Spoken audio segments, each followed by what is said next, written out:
Hi everyone, I'm Arglefumph. This is a review for So This Is Love. It's book number 9 in the Disney Twisted Tales series. It's based on Cinderella. And my wife is here with me, my true love. Aww. We have never been dancing at a ball, have we?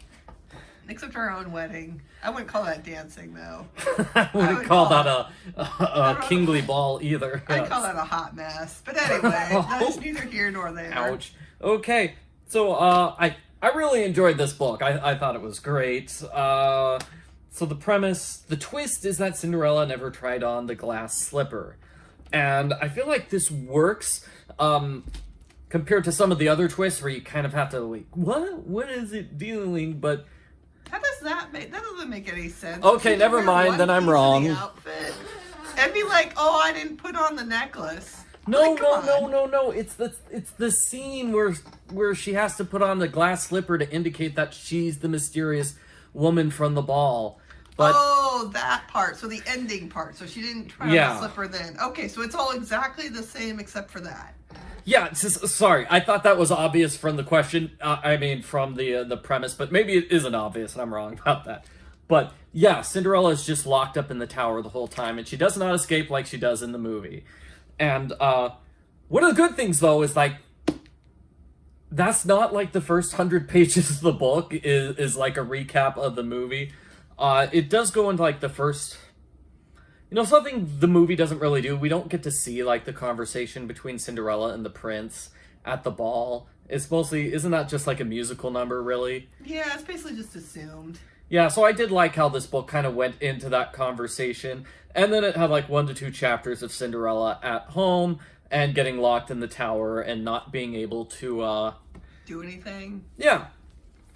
And then what happens is the stepmother is very mad at Cinderella, and so she kind of sells Cinderella into slavery. This bad guy shows up and he's totally willing to buy Cinderella and ship her across the world to like work in a diamond mine And then Cinderella manages to escape though, and she gets a job working in the palace. And I do have Cinderella 3 here. So is that kind of what happened in Cinderella 3 where the prince doesn't know her? I haven't seen it recently, but I don't know if I ever saw Cinderella 3. Oh, it's the good one. It's better than Cinderella 2. Okay. So Cinderella 2 is one of those things where it's like 4 or 5 different 15-minute stories as opposed to like its own actual movie. Mm. And the only one of those stories which is good is the red-haired sister becoming a nice person and falling in love, and it was cute. And then the others were like the mice scare an elephant. Oh man, it wasn't very good. So I was thinking about what to say in this review, and all I could think about was like structuralist criticism, because the story has to follow. There's only 3 places. Where could the story take place? It's because there's only 3 places in the movie. There's the castle, there's the village, and then there's her house, Lady Tremaine's house. And I've seen that with other Cinderella stories. Those are the only 3 places that Cinderella stories take place, because those are the only 3 places in the movies. Whereas this one gets a diamond mine. Well, no, we're told about it. We don't actually get to go there. Maybe she'll be working with, like, the 7 dwarves. That would be awesome. So anyway, she's like a That'd be the crossover. To the castle. Does he figure out that it's her? She has to wear a wig. Why? Because that's what people do in castles. I'm pretty sure that was 100% an excuse to make her harder to recognize. Yeah, basically. Basically, yeah. But, also thinking structurally, if the story takes place at the castle, what isn't at the castle? Who isn't at the castle? The stepsisters. And Lady Tremaine. Yeah. So that means there's no villain. So then what's the point? It's basically just a Korean drama now. You're basically just keep missing each other is all that it is. That is sort of what they do, but Come on. So what they do is they build up a new villain. Guess who gets to be the villain now? Because we can't have Lady Tremaine or the actual villains. What character is at the castle who could be a villain? The father?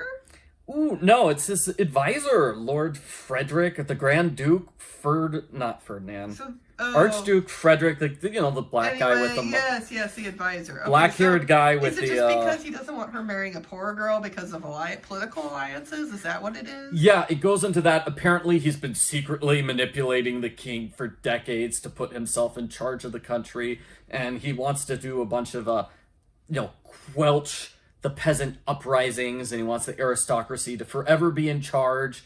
He doesn't want to provide, like, rights to all the citizens and stuff like that. It's like, I'm not sure that really fits the character of him in the movie, because he's comedy relief, really. He's basically kind of the goofy guy. That's a pretty big stretch to do with them. But anyway, yeah, but I think that's weird that they even needed a villain. They totally could have just Korean dramaed it where they just kept missing each other. Like, that's enough most of the time.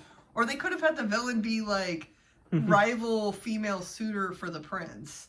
Yeah, more political. That was like kind of not a nice person. Like, that would have made a lot mentioned more but sense. never appears. Oh, then so like he keeps trying to bring her in or mention her. She's like the queen, or she's the princess of the neighboring kingdom. Well, yeah, of course she is. Yeah. Oh man, I'm totally blanking on her name. It doesn't matter. She never appears. A fair amount of the book is Cinderella's the personal servant for the king's sister. So That's weird. Okay. She ended up being like she's a new character, and I thought she was fun and interesting. She's just sort of like the sassy royal who doesn't take any guff from her brother. So she's the Queen Anne. Or Princess Anne, excuse me. Sort of, I guess. But yeah, and then, she's really helping out. There's a subplot where there used to be fairies in the kingdom. It goes a bit more into like the fairy godmother and why she wasn't allowed to see Cinderella earlier. Is basically fairies were forbidden from the kingdom because of this Archduke Ferdinand. Or Francis, or whatever his name is. Gosh, isn't that Archduke Ferdinand that started World War I? that was assassinated? I'm thinking of the wrong Archduke. This guy's the Grand Duke, or whatever his name is. Anyway, important random title that's kind of meaningless. Yeah, Grand Duke. Yeah. So he and his father were responsible for getting like the fairies banned from the kingdom decades ago. He kind of has a good argument there.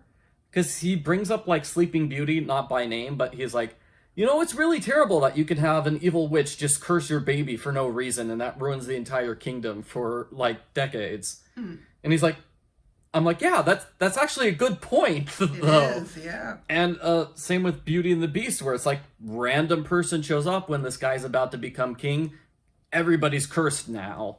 So he does make a point when he's like, it's safer to get rid of all the fairies and just make our kingdom completely magic-free. But as part of that fight, that's why the king's sister wasn't seen. It's because she was sort of like exiled. But in this book, she kind of comes back and helps. Of expulling, pulling, what's the term, expulsion?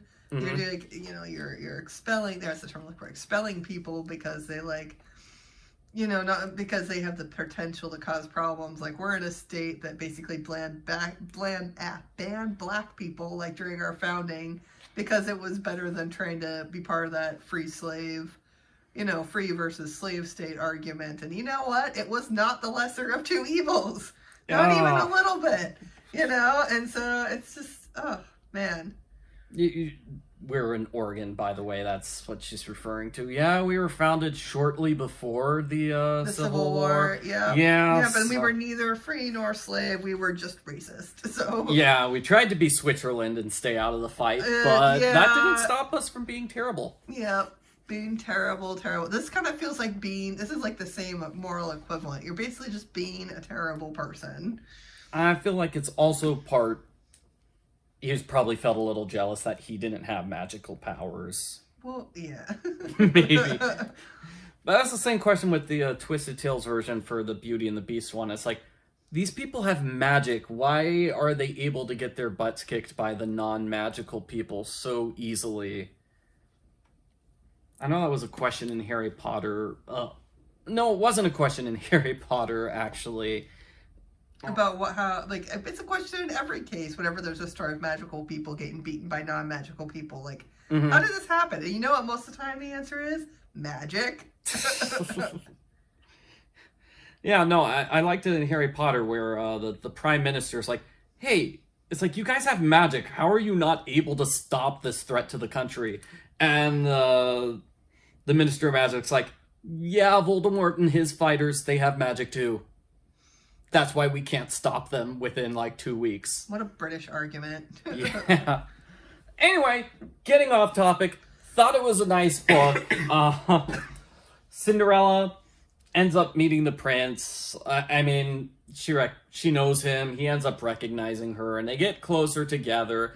And the Duke gets more evil and tries to poison the king and get the king to sign like false statements and stuff like that. But it doesn't work, of course. And she manages to. Oh, and he tries to blackmail her too, saying it's like, well, if you don't tell the prince you hate him and run away forever, then I'm going to fire your friends.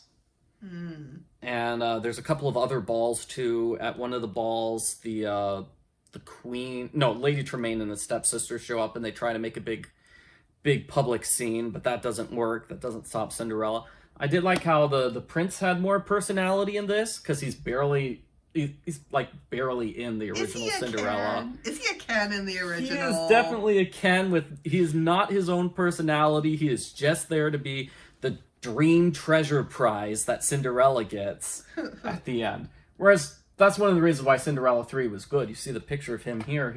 He's actually doing stuff. Oh man. He's actually trying to save her because she was kidnapped Is he saving her on a beach? No, it's such a weird scene. Lady Tremaine like turns the coach into like an evil pumpkin monster that swallows Cinderella. Why does she and have carries magic her powers? away. She stole Fairy Godmother's wand. Oh, okay.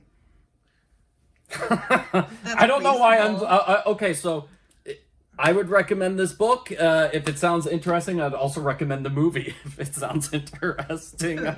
But not 2, just 3. Not number 2, just 3. Okay. Yeah. All right. Thank you for watching, everybody. Bye. Bye.